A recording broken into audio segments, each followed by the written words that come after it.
Just switching the camera around.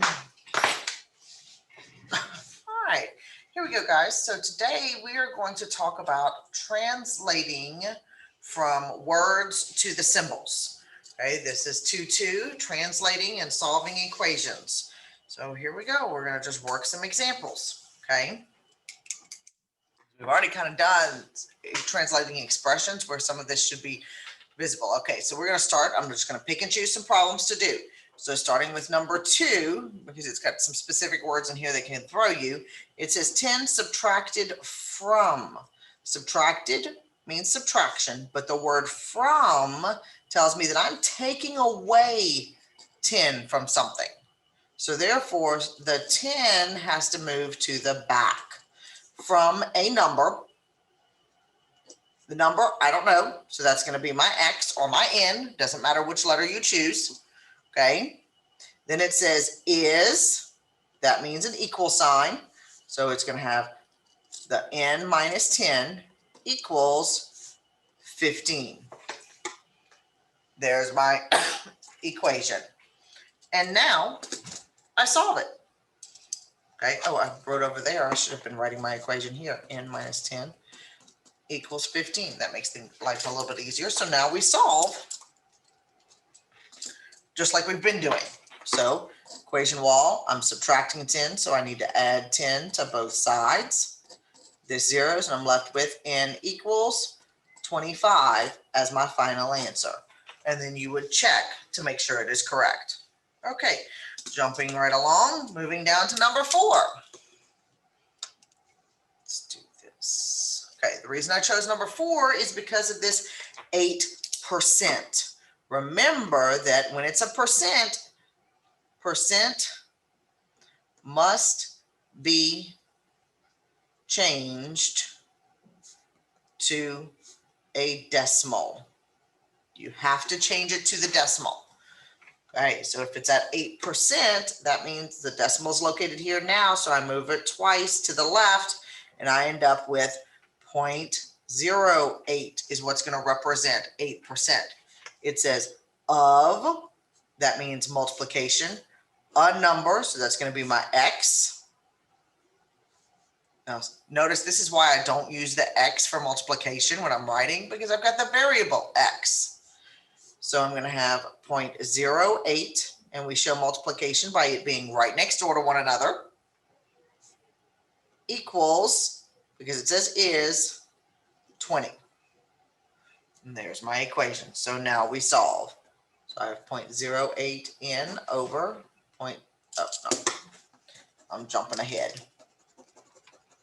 0.08 n. I'm not using n, I'm using x for this. X equals 20. And now I solve. Divide 0.08, divide by 0.08. I don't know how to do that mentally, so we have to write those calculations off to the side. Move 2 decimal places on the outside, move 2 decimal places on the inside, and put the zeros. So 8 goes into 2, nope, 8 goes into 20 twice with 16 left over. 4, well, not 16 left over, 2 times 8 is 16 with 4 left over. Bring down my 0, 8 goes into 40 5 times. And now I've already got it, but I've got another 0 to go. So I'm doing 8 into 0 goes 0 times. So I end up with X equals 250 as my final answer. Okay. Number 6.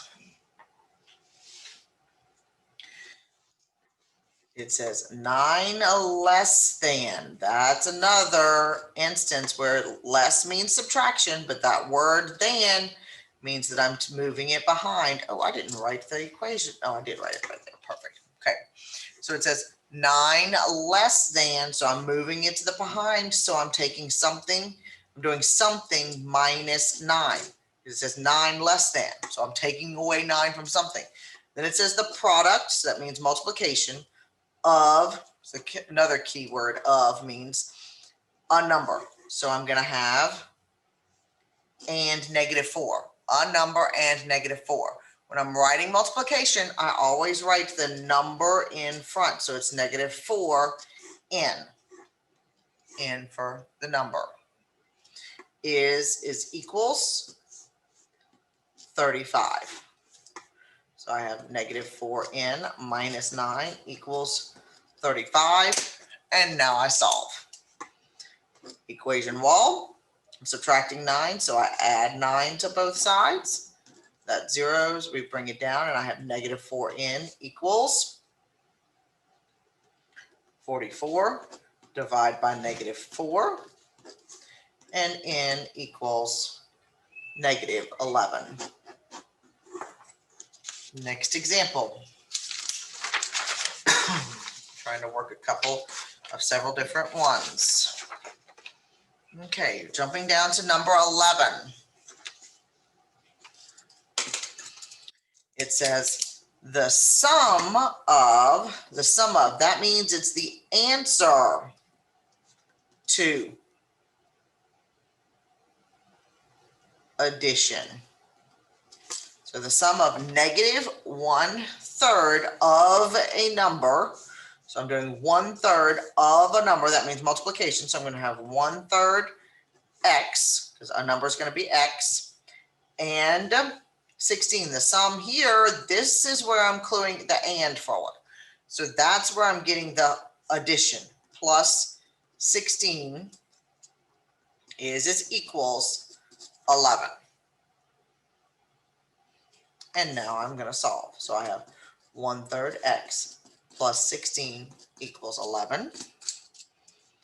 Equation wall, subtract 16, subtract 16. 1/3 x equals -5. I'm got a fraction that I'm multiplying by, so therefore I multiply by the reciprocal, which is 3/1. This cancels, and I'm left with x equals -15.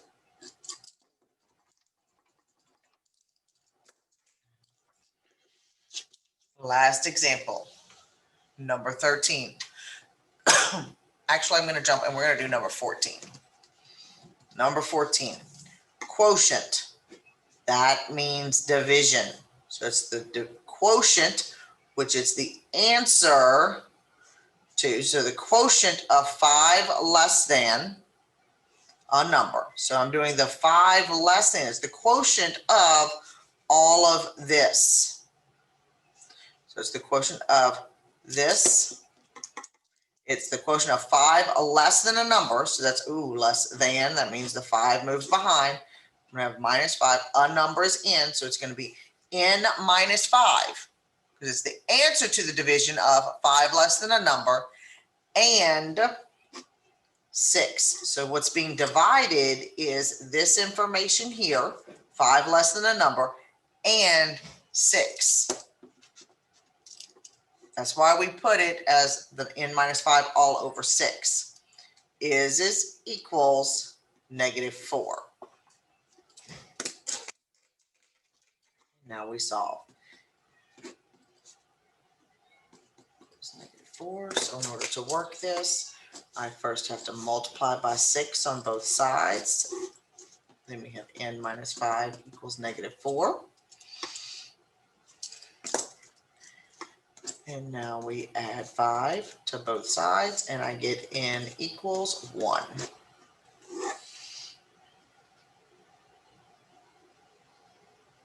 No, I don't, because I didn't multiply. Wilson does make mistakes. This is -24, which then that's going to make this a -19. It didn't seem right. Your assignment is going to be to finish the notes in the classwork homework. Have a great day.